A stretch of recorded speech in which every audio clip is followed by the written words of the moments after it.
welcome back to Crissle's Couch, the show where I answer your letters for advice and talk to the most interesting people in the world.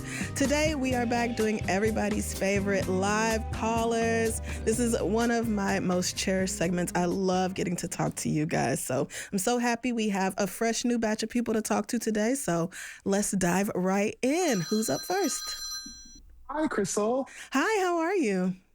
I'm doing well. How are you? I'm good. Thank you so much. Who am I talking to?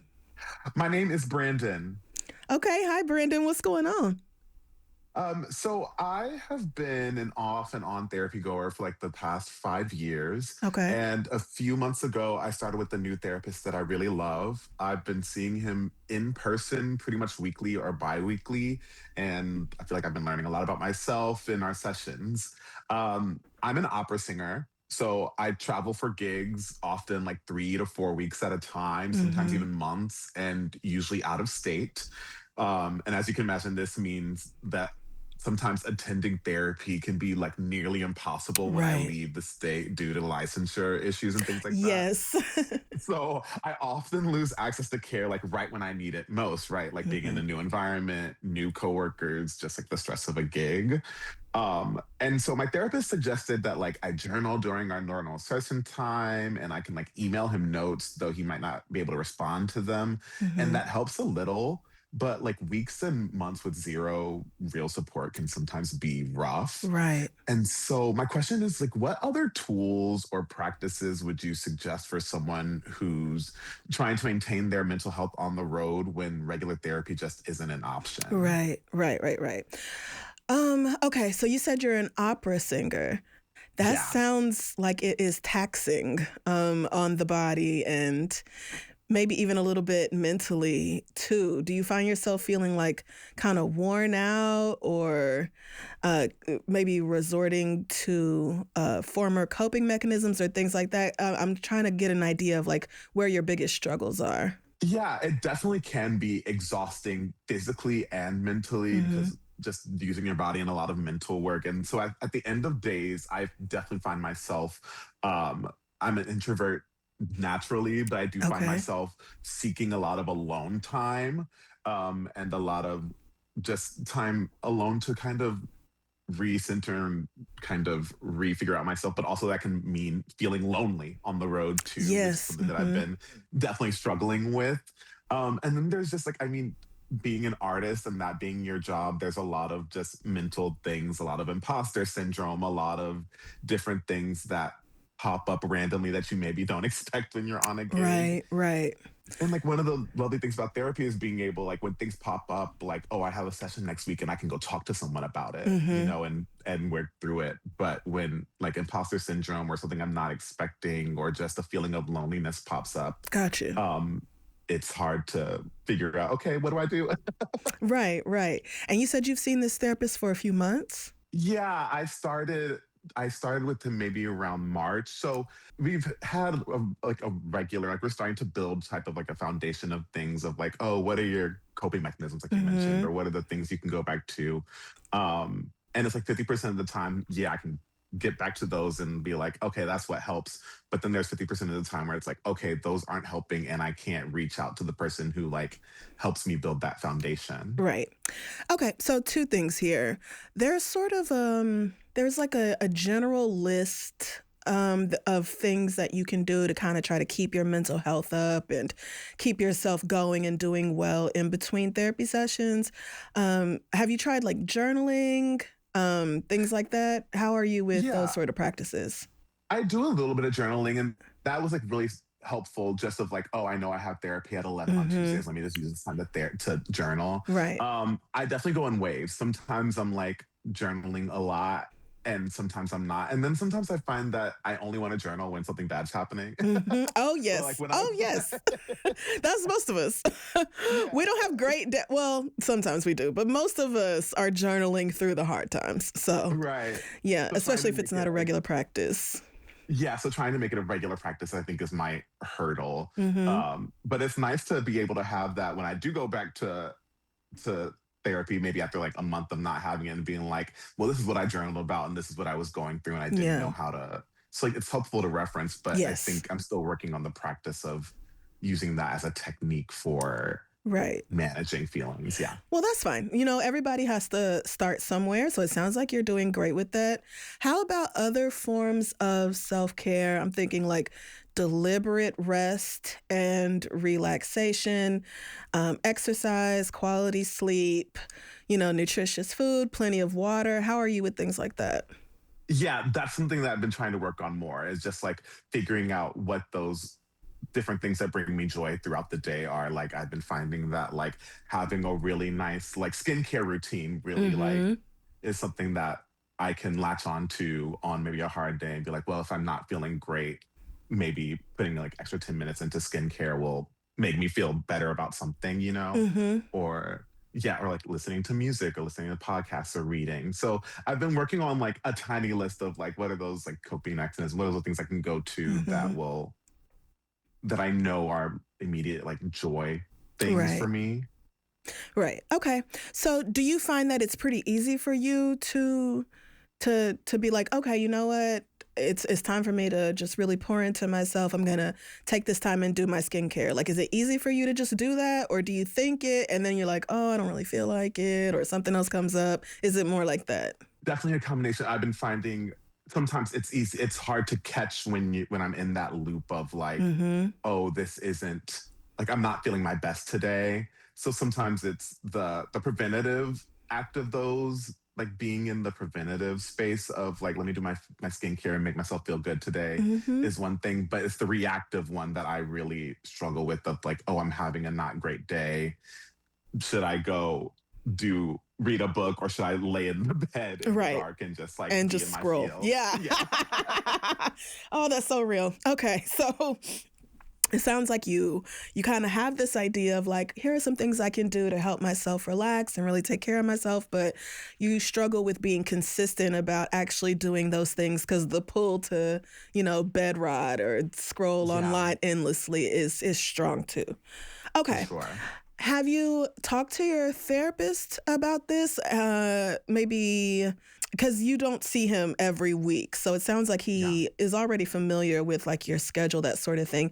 I'm thinking that maybe if you talk to him about it, he might have suggestions as far as like, therapy homework or objectives Mhm. or goals for you to try to like strive for in between your sessions. Is that something that you've talked to him about? No, then that's I probably should. I think Yeah. you go into session and you're like, okay, this happened this week. I need to think Yep. about this. But maybe also talking about, okay, what do I do in between Mm-hmm. the sessions might be a good conversation, just because it's yeah, like he's part of my. I view him as like part of my like network, like my resources, but he can't be Absolutely. my only resource. Or 100%. yeah, Yes.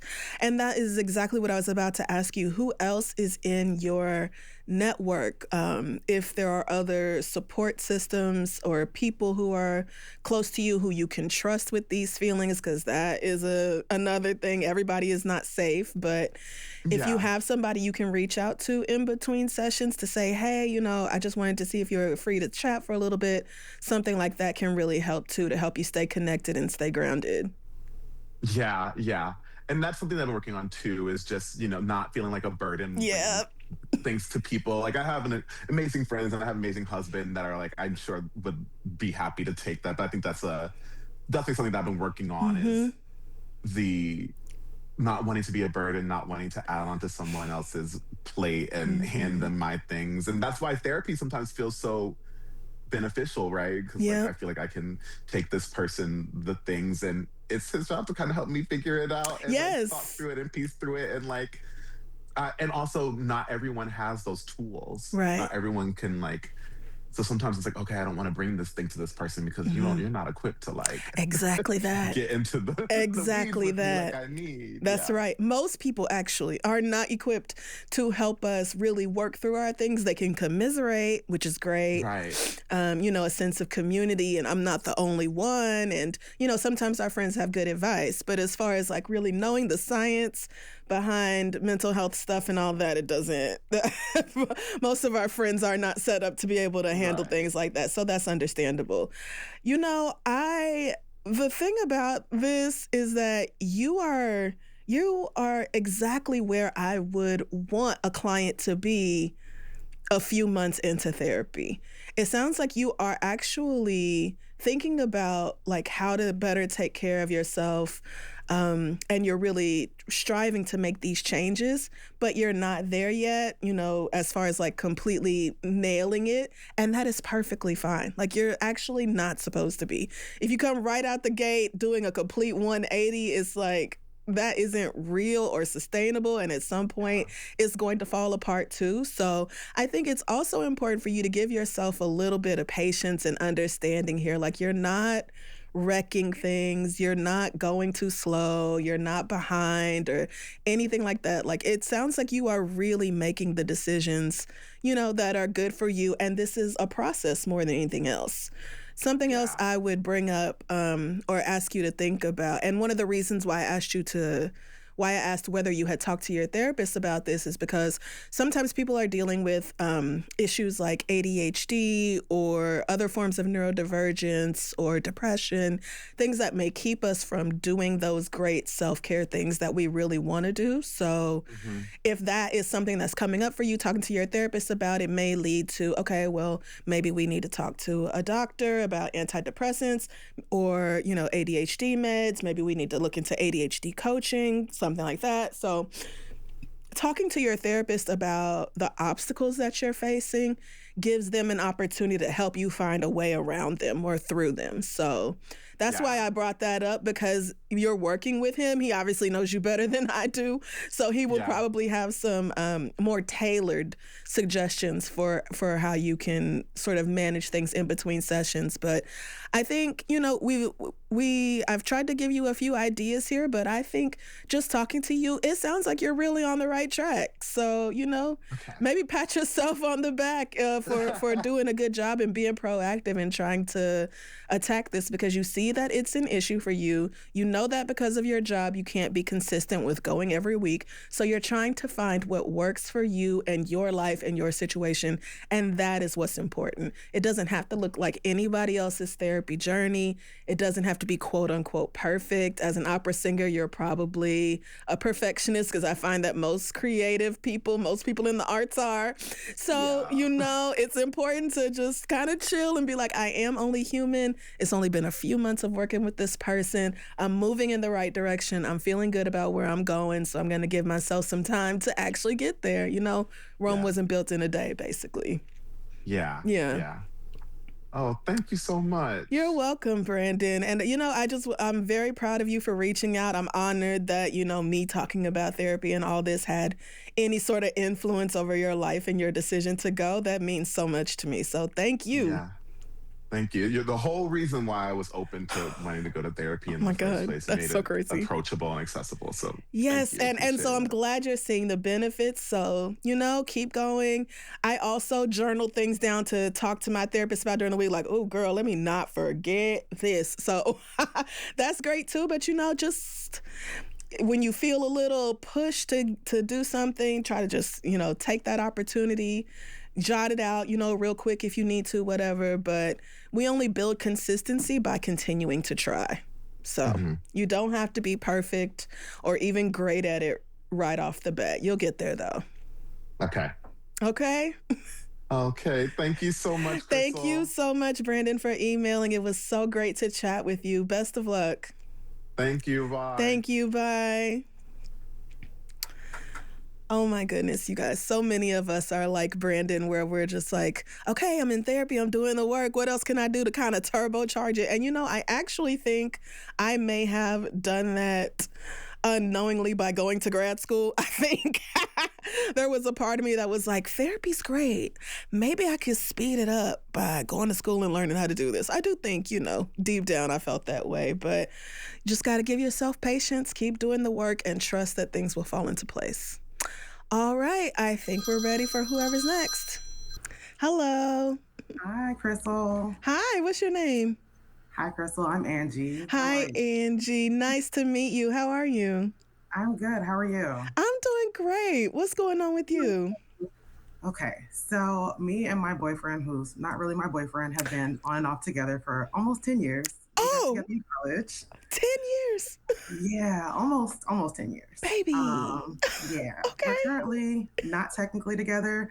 We broke up almost 2 years ago, but we still see each other pretty often. We talk just about every day.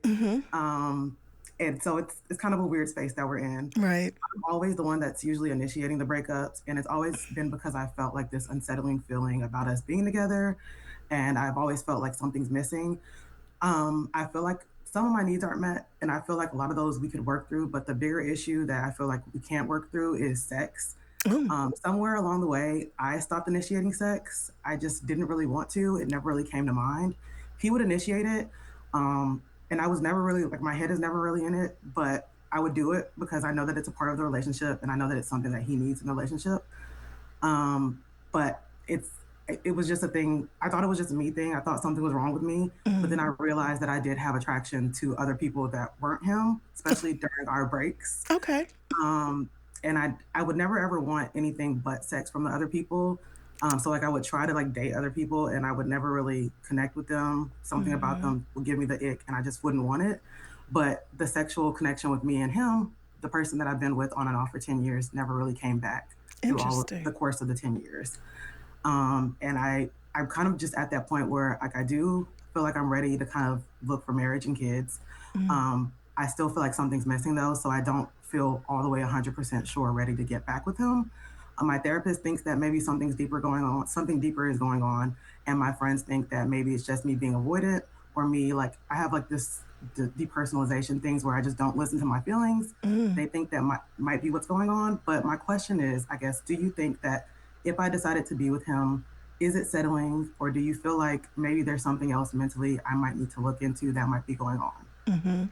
Well, have you ever been sexually attracted to him? When did this go away? Yeah, I feel like for the first 3 or 4 years of the relationship, I definitely felt a strong sexual connection to him. There were some things that happened. He cheated twice. I've done my own things. That'll do it. So yeah, some things happened, and I feel like it didn't go away like immediately. But I feel like over time, we both moved to different parts of the world for work after college. So we were long distance. So I think eventually, like gradually, it happened after that. Okay. And you said that you do still find yourself sexually attracted to other people. So it's not like your sex drive is gone. Okay. So I think I think what's happening here is that your body realizes that this man ain't it and is shutting down. I think you might be right. I think I am too. It's hard for me to accept that because I really do genuinely love him, and that's the only real relationship I've ever been in. So the thought of me being vulnerable or opening up to anybody else is just kind of really foreign and not something I want to do. Like I am a very avoidant person. So I think maybe it is my brain trying to tell me something that I'm just not listening to. I mean, and that happens quite a bit where you like, when you talked about having sex with him as like, almost like you were vacuuming or doing the dishes, like, let me lay down and let him do his business. Like, okay, like, I don't even want to be here right now. That's a big sign that your body and mind and spirit are not all aligned on this connection. But you said you really love him. You've been going back and forth with him for almost a decade. So clearly there's something there. What's so great about him? I feel like that's my person. Like I feel like when anything happens in life, like I have to tell him. I think that's the person that I am probably the most vulnerable with out of anybody, even my family. So like he knows things about me that other people just don't know, like outside of my two best friends. I feel like we are very similar. It's like our sense of humor is very similar. We like connect. We have a lot of similar hobbies. We're just usually on the same page about things. Like if there's an event that we bought tickets to, we might be in the house like, we're not feeling it. And we're both kind of on the same page about it. Nice. We just enjoy spending time with each other. And I think it's a comfort space for me. Like I'm very comfortable with him. Yep. Well, sometimes, we stay comfortable for so long that we start to build all kinds of things that aren't actually good for us. Resentment, frustration. Sometimes we can look around and be like, what exactly am I doing here? Why am I here? Why am I here with you? Like you can just kind of wake up one day, you're like, damn, almost a decade has passed and I'm still over here playing games. with this man, but I see why, because the connection's great. You guys have a lot of shared hobbies. You're on the same wavelength about a lot of stuff. So it can be hard to let that go, especially because dating is a mess. Like, it's not like it's some giant line of great men out here just waiting. So I get it. So you told me about what's so great about him. Why don't things work out? What happens? Usually, not usually, all the time it's me. And I Okay. feel like sometimes it makes me feel like I'm a nagger, but like sometimes I have had issues with him initiating things like dates. Like he will come see me in a heartbeat, but I don't want to just sit in the house all weekend, especially since we're still technically long distance. So like I want us to go do something, but I don't want to be the one always planning things. Like Right. I have to be top dog in my like day-to-day life at work. So like when I come home, I don't want to Yes. have to do that. Yes. And I feel like I have to ask for it a lot. And after a certain point, I'm just not going to ask. Like I'm just going Mm-hmm. to start and hanging out with my friends instead. And then that would usually lead to times like months of us just not speaking to each other. And like specifically the last time that we broke up, we never text each other, FaceTimed each other for almost 6 months. The only time we would communicate would be TikTok, like sending each other Oh TikToks. my God. Okay. So yeah, that got to a point where I was just like, I'm asking you if there's an issue, I'm asking you if something's wrong. And he Mm-hmm. was dealing with his own personal things, but like you're not giving me anything to work with. So I just Right. kind of end things that time. Got it. Is he ever trying to like progress the relationship or take it to the next level? Is he trying to like talk about maybe marriage and kids, that sort of thing? I feel like we vaguely talk about it. Like it seems like something he wants, marriage and kids, but Mm-hmm. as far as like like looking at rings or like actually having concrete plans, I haven't heard anything. I've also said that if we were to choose to get back together, it wouldn't happen unless we're living in the same place because I think Yeah. that put a strain on the relationship Mm-hmm. also. It does. So I'm like, can you take the initiative and trying to figure out where we're gonna be, when it's gonna happen, and not much has happened with that either. Okay. So, talk is great, Yeah. but if we are planning on building a life together, then we got to start making plans about like how are we going to live in the same city, Yeah. first and foremost. So without any action behind it, it is just talk. Um, but yeah, I think, it kind of sounds like you probably don't even have to go deep down. You know that this ain't really it, but the comfort and convenience of having him around when things get hard or you're feeling frustrated or you overstimulated or whatever it may be, he's right there. He's like that lazy boy that's been in your grandma's house for 30 years. He's just always there. You know exactly how it's going to work and you can just get in it and be comforted for a little bit. But that comfort doesn't last, and that's how we know that he isn't the long-term one for you. So at some point we have to decide which discomfort do we want to sit with. The discomfort of being single and, back out there and trying to date. Oh God. Oh God. We got to sit with that and how draining that can be? Or the discomfort of staying in a relationship or staying in a dynamic that we know is not the right one for us and continuing in a cycle that doesn't ever really go anywhere. It's just constantly, oh, this feels good. This is fun. This is great for a little while. And then it falls back into the, what are we doing here? He takes no initiative. He doesn't follow up on anything he says. And I think I heard you say you were avoidant. I definitely am. Like, it takes a lot for me to open up to anybody. Like, Mm-hmm. most friends outside of my core friends, it's very surface level with them. And I'm working through it in therapy. I Yep. am. Okay. Good, good, Um, good, good. But it's really hard for me to open up to people because I think right now my mind kind of sees it as like I'm being vulnerable. Like, you have something to use against me. Yep. I know that's not everybody's intent, but I think that's just how I view it. Yep. And that is very common. As actually the number one reason why people are not vulnerable with others because somebody took advantage of us when we were vulnerable and so now we're afraid. That makes so much sense. And did you say what your therapist has to say about this whole situation? I did briefly. Okay. She seems to think that she's used the word depersonalization. So we're Okay. going through something called cognitive processing therapy right Love now. that. because I just don't like. I will tell her like glimpses of my feelings, and I am very vulnerable with her. But then I will just like resort to logic all the time. I'm just like my feelings don't really matter. Like they're not that important, and I think it has a lot to do with how I grew up. But I have my natural habit is to go to like ignoring my feelings. Okay, Angie, you're sounding like me here with the my feelings don't matter. Here are the facts and figures of the situation. I'm an engineer by degree. Oh, there we go. Science brain, math brain, not trying to do feelings brain. Fuck is that? Yeah. So part of the journey in therapy, I mean, and I'm sure your therapist heard that, was like, oop.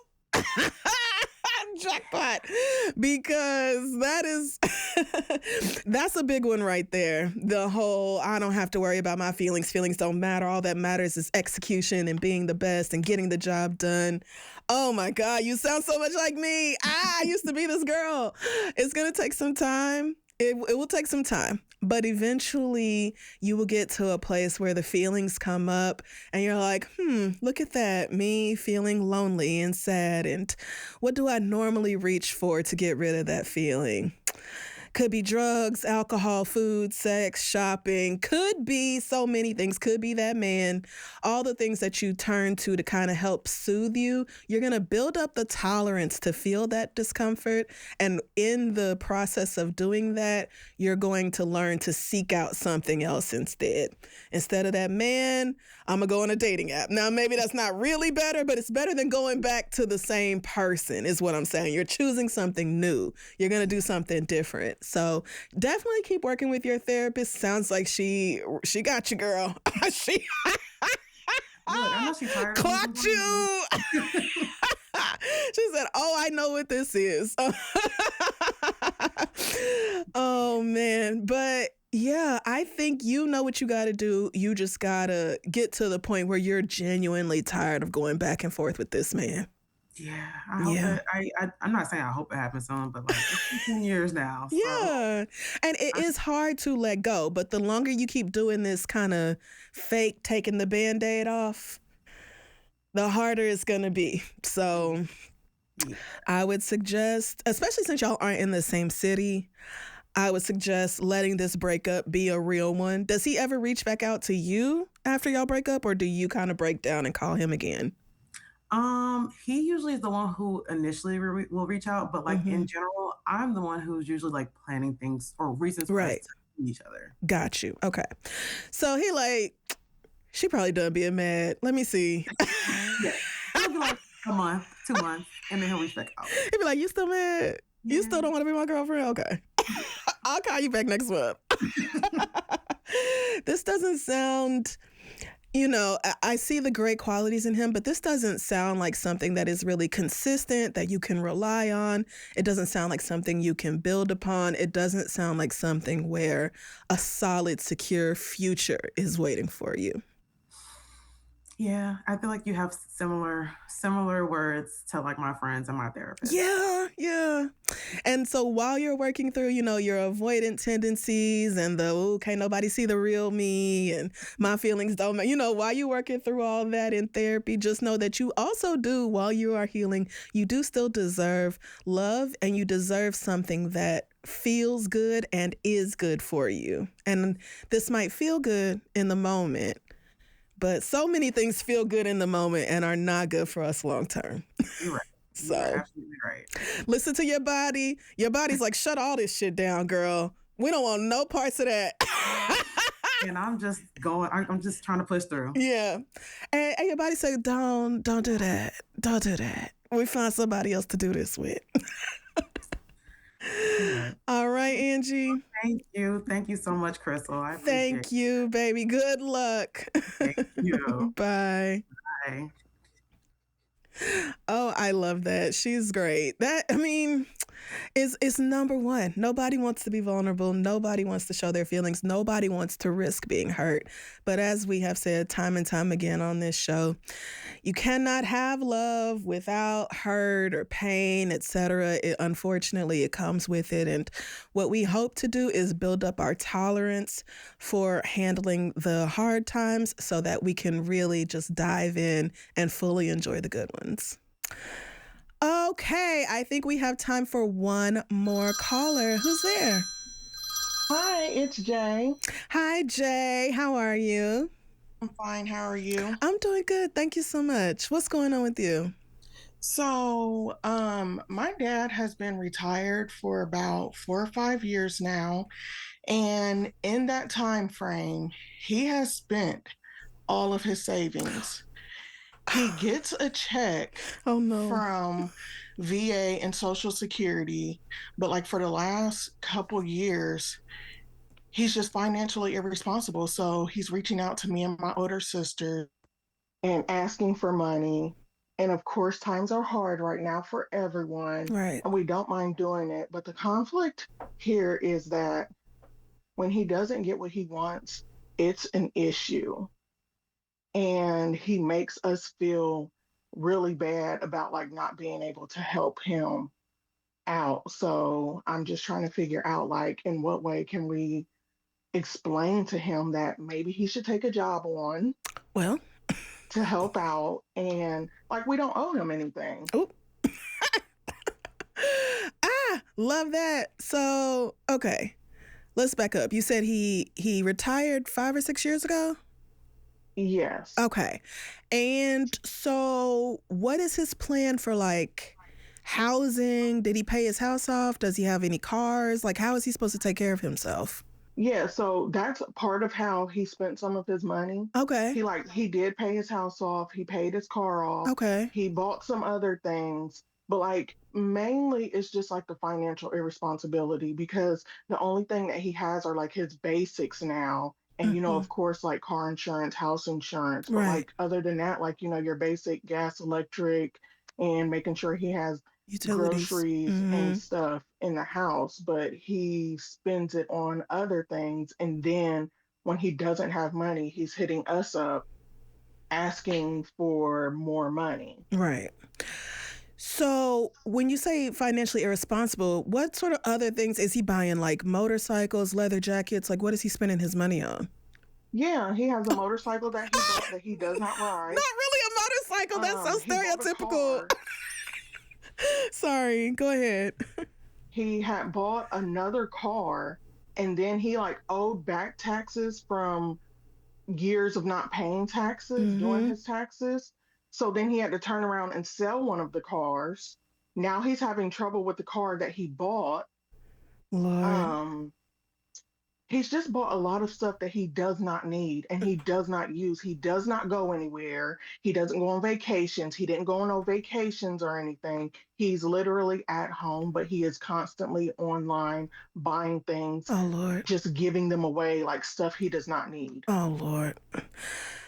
Okay. So what happens when he asks you for money, you or your sister, and you're unable to give it? Like, give me an idea of like what his typical reaction or how his attitude is or how he treats you after that.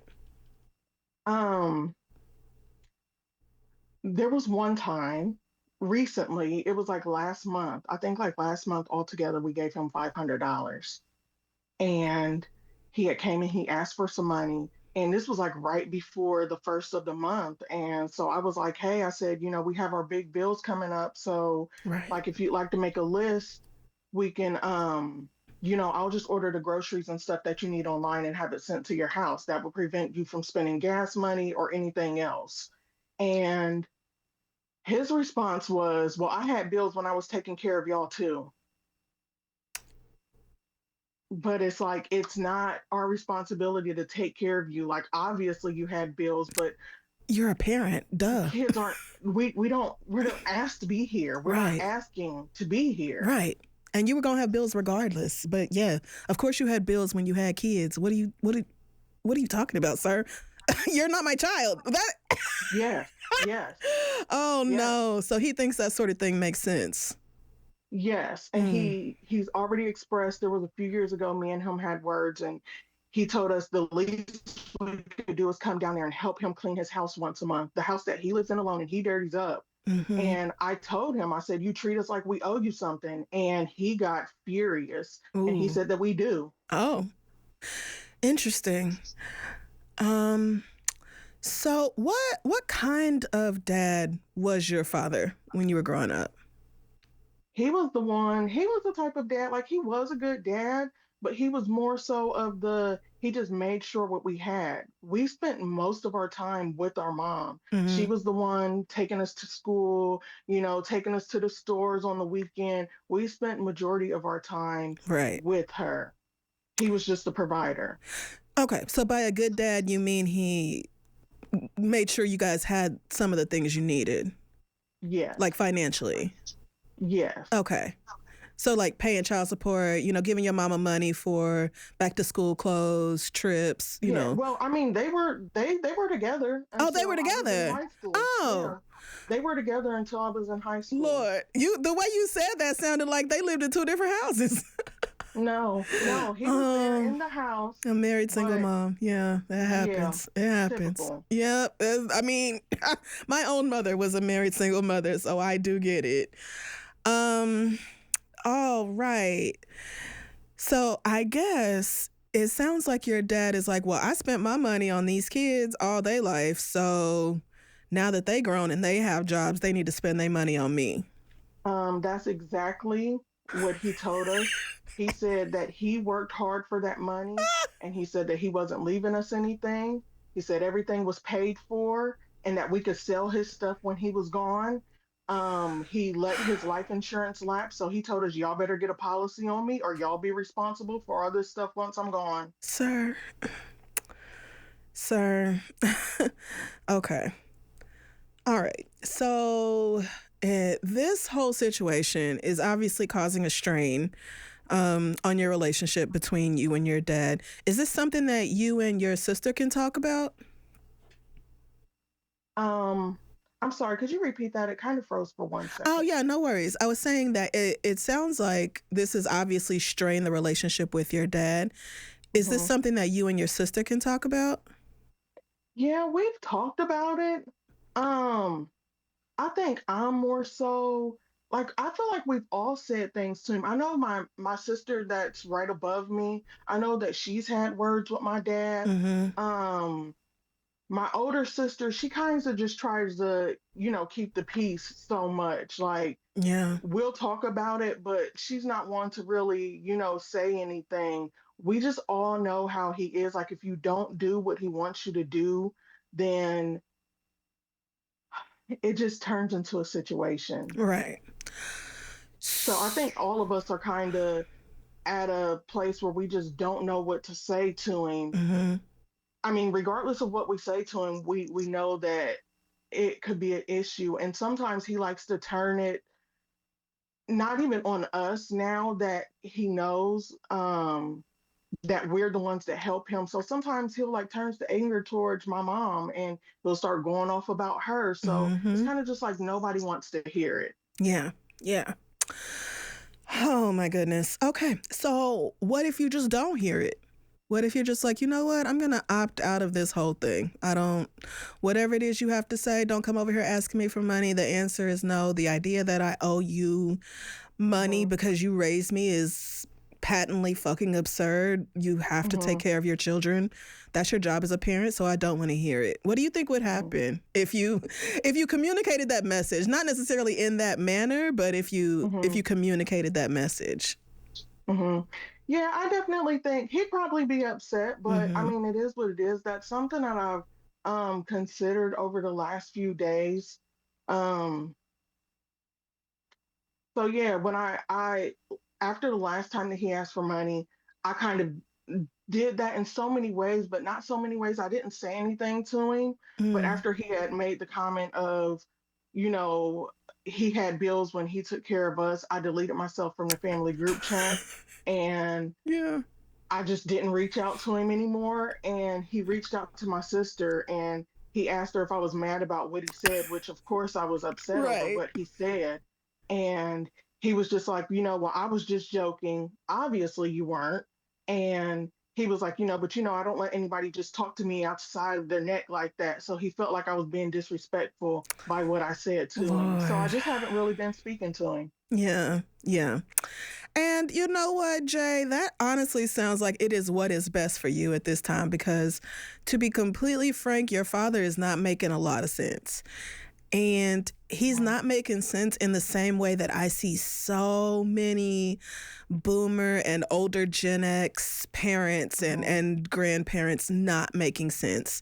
The idea that you owe them because they took care of you, or that, you speaking up for yourself as a fully grown woman is somehow disrespectful, and you don't let people do that, and all this, like, getting mad at other people and turning his anger towards your mom and, people who don't have nothing to do with whatever's going on, getting that angry in the first place. That's also just like a huge red flag. And so I'm sure your dad has his issues, but why should you have to go back and forth about it? Like, why should you have to be caught up in this? Can you tell me a little bit about how this is affecting you? I think it's just more so because I do love my dad, Mm-hmm. and I don't want to ever see him like go without, but Right. it's just like the disrespect that comes with, and it's always been this way. Like if he doesn't get what he wants, Mm-hmm. we've always been berated for it, like Ooh. even as kids and stuff. So I mean, I think it sucks because we did have a dad that was there in the home, Oh, and we baby. don't have the type of relationship that we should have with a Yeah. parent that is there in the home. Yeah. I'm feeling a little triggered because same. I grew up with my parents being married they did not get divorced till I was in like my late 20s. So he was around my whole life, and yet the emotional side of the job of parenting and caretaking just was not there. And in fact, he was outright abusive emotionally in so many different ways and at so many different times.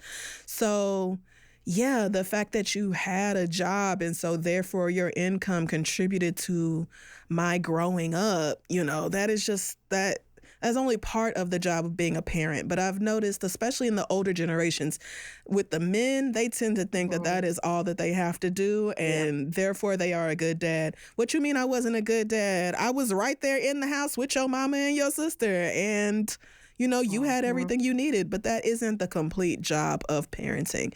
At the same time, we are naturally very attached to our parents. That's biological. We want them to want us. We want them to love us. We do not want to watch them struggle or go without or, fall on hard times. It takes a lot for people to just sit back and let their parents flop, and they know that. That's why he's like, I'm not paying that premium for that life insurance, so one of y'all better do it or else you're going to have to pay all my bills out of pocket when I'm dead. And if he's got health issues, I wouldn't be surprised if he started weaponizing that. Like, well, you don't know how much longer I got, and things like that. That's something that we, is very common to see in parents and older people especially, but it does not mean that you have to sacrifice your well-being in order to soothe that grown man's tantrums. That's what you don't have to do. So it doesn't really sound like you and your sisters are like completely aligned on this. Like I think you said your older sister is kind of like just trying to keep the peace, and so maybe she doesn't really want to push it or have boundaries or that sort of thing. But you might want to think about doing that for yourself. It doesn't have to go, like me, and I'm just completely no contact with my father. It doesn't have to go that far if you're not comfortable or if that's not what you want to do. But you can take a very mindful step back and be like, whatever you got going on with this, like, it's not even that you ask for money. It's the way you react when the answer is no, when you don't get what you want. It's not the asking. It's the childish behavior that comes afterward. And I'm not dealing with that. That's perfectly fine for you to say. If you want to come over here, you have to behave like an adult, even when you don't get your way. We're not 6 years old. Throwing tantrums and getting mad and I'm gonna take my ball and go home. I'm not talking to you no more. Like, come on, man. Come on, bro. Grow up, bro. Yeah. Does that sound accurate, or did I get something wrong there? No, it definitely does sound accurate. Like I said, for the last couple of days, I've definitely been considering doing something like that. So I think that Mm-hmm. that may be the route that I take. Yep. If they'd like to continue to soothe him in that way, help him out, Mm-hmm. that's fine. Yep. But I think that it would be best that I take a step back personally. Yep. Because you know what? Even siblings who grow up in the same house, they are still very different people, and they respond differently to the behavior of their parents. My brother and I, my brother who I grew up with, not my much younger brother, he is still on speaking terms with my dad. I don't know how often they actually do talk, but he doesn't have that anger and that never speak to me again sort of attitude that I do. But at the same time, his priority is his family, his household, that sort of thing. You can't let somebody whose job it was to raise you, not the other way around, that person cannot be allowed to come in and disrupt the things that you have to do to take care of yourself in your home. Times are hard for everybody. Coming up off of an extra $500, most people would call that a massive gift and just be grateful. To turn around and then, have an attitude because groceries was going to be through Instacart instead of Cash App or whatever. Like, sir. Let's just all be, adult and mature and realistic about what it is we're going through here. And if he can't do that, then you are well within your rights to be like, okay, and I'm going to take a step back until you can decide that this hurtful, angry attitude that you have every time you don't get your way, until you decide that that's no longer how you want to react. I agree. Because if you did the same thing, if you caught an attitude and, said the things he says to you and all that, I'm sure it would not be okay. Yeah, definitely. Right.